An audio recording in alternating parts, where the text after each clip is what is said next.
All right. So if you could say and spell your first and last name for me, and then give your title in relation to the university. My name is Polly, Polly, Diven, Diven. I'm a professor of political science and director of international relations at Grand Valley State University. Okay, so with your experience, obviously, as we're seeing today, again, our TV's all over the place. The only ones that are besides this are focused on the war in the Middle East right now. What is the U.S. thinking about the war in the Middle East currently, as this maybe takes a next step up, in your experience with these types of conflicts? Well, we've been hoping for a ceasefire between Israel and the middle, and we've been hoping for a ceasefire between Israel and Gaza for the last few weeks. We've called for, with France, a 21-day ceasefire, and this is obviously not what was hoped for. Instead, we're seeing an escalation, which is really dangerous and not in the United States' interest, something that we were hoping would not occur. So as a U.S. foreign policy analyst, all I can say is this is not what we had hoped for, and that this is very sad state of affairs. Of course, the United States is a backer of Israel in the Middle East, but we didn't want to see anything like this happen. Do these types of escalations force the US's hand at all, in terms of that now this has taken a whole new dimension that we've been able to fund Israel, but now a power as big as Iran is attacking. Does that mean that the US needs to become a little like even more involved than they already have been in the wartime component versus the actual the pursuit of peacetime? I'm not sure that the United States will become more active at this point. I think there's going to be, at least I hope there's going to be a period in which they assess the options, they look at what's going on in the Middle East. They hope that this is just a short exchange and doesn't become involved in doesn't become something much bigger and more frightening between Iran and Israel. I'm sure they're meeting to assess what our options are right now, but I'm certainly hoping that there isn't any jumping into a major U.S. involvement. Of course, the United States is a strong ally of Israel. We have been for years. We've been selling weapons to Israel and supplying them with our support. And I'm sure that the United States will express outrage about the attacks and the ballistic missile attacks in Tel Aviv today. But beyond that, I think I hope they're going to take some time and evaluate all the options before becoming any more involved than that. Is there a risk at all that if the United States becomes a little even more intertwined in this potential, given that the unrest of the Israeli civilians at Benjamin Netanyahu's government now, and the complete basically degradation of peacetime talks between Israel, Hamas, now the war is extended into Lebanon. Is there a risk that the US is walking into kind of this powder keg? Do you think the US at all is will even change that perspective or become more cautious, or do you think now their hand is forced that they now need to stay involved in this, or else Israel is in a lot of trouble from basically all sides, given that basically the biggest Middle Eastern power besides Saudi Arabia has now just attacked them? I think the United States is very, very anxious about our ally in Israel. I mean, we have had a steadfast ally for decades. We feel ideological and historical alliance with them, and we are going to stand by our ally in Israel. And of course, as Israel becomes attacked from all areas, that's problematic for us. On the other hand, the United States does not want to get dragged into this powder keg, as you put it. I feel as if the United States has tried very hard to avoid this going forward. I mean, we've seen a lot of open and backdoor diplomacy by Secretary of State Anthony Blinken, and this was, as I said before, this is what they were trying to avoid. And I don't see us getting more actively involved, but I do see us standing by our historical allies and calling for, at least I hope, calling for a dialing down of this conflict to get it back into, a more reasonable place without risking so much civilian life, so much economic activity, and so forth.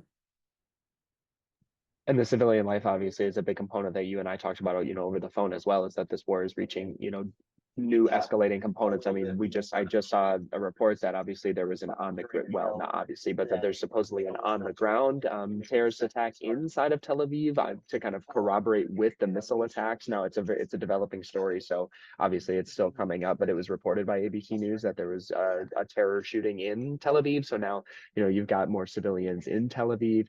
The Gaza, the war in Gaza has over 40,000 civilians killed, and then now in Lebanon, more than 1,000 killed. I mean, when in your experience as a professor, I mean, that loss of human life, I mean, what is that? How has that reaction been handled by the U.S.? How is that personally? I mean, just how do you even approach that I just think devastation? it's a dreadful shame. I mean, we see that there is a lot of leadership that's very involved in power struggles, but you can't forget that there are many millions of people on the ground who want nothing to do with this, who absolutely just want hostilities to cease and to be able to go about their lives. And we have seen in this conflict innocents killed all over the place, right? This phase began with Hamas attacking innocent Israeli civilians. Then we see Israel bombing civilian targets. I mean, and then we see civilian targets in Lebanon, and then Lebanon attacking. I mean, it's just endless. And now we have a ground invasion into Lebanon from Israel.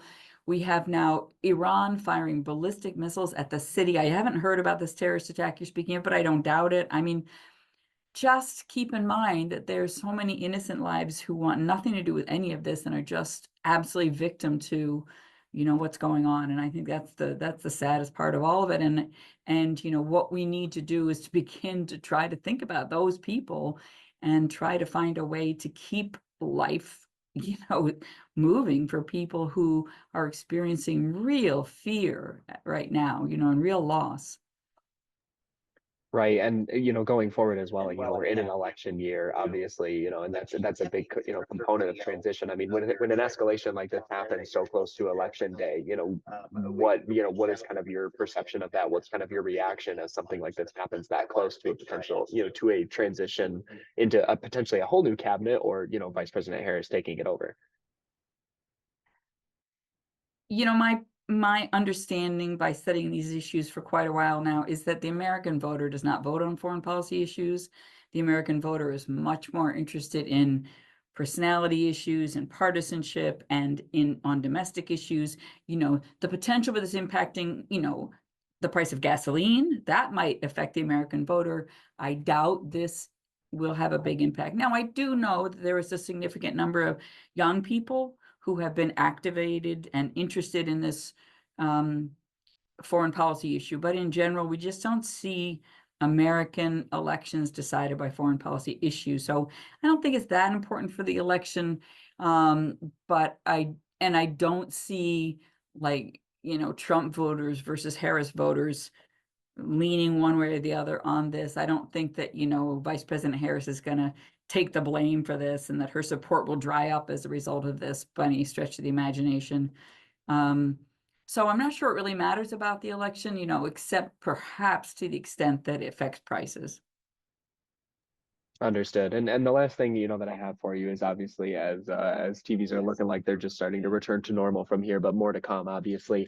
What is kind of the advice you have for, your fellow, any students, regular everyday people, that once you're seeing all of this, how do you process this? How do you cope with this? What is just kind of your advice to viewers? That's a great question. I really want people to try to stay informed and try to stay informed from many sources so that you're learning about the conflict and trying to understand it from lots of different perspectives. I mean, as a college professor, that's the thing that I teach more than anything, is that, you really are responsible for learning lots of different sides to an issue.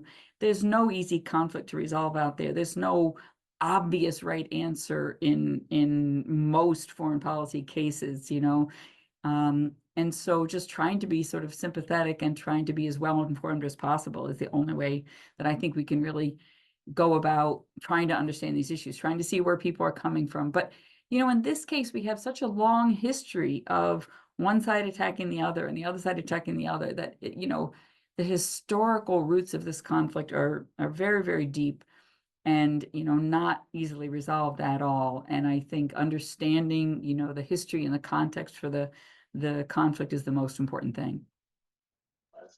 Understood. And you know, thank you for that. Obviously, I mean, that's at the end of the day, that's what we always want to boil it down to is again, just people learning how to cope and people learning how to kind of live with this news. Because sometimes it feels like it's all crashing down on you, but you're just one Yeah, person amidst a whole world, right?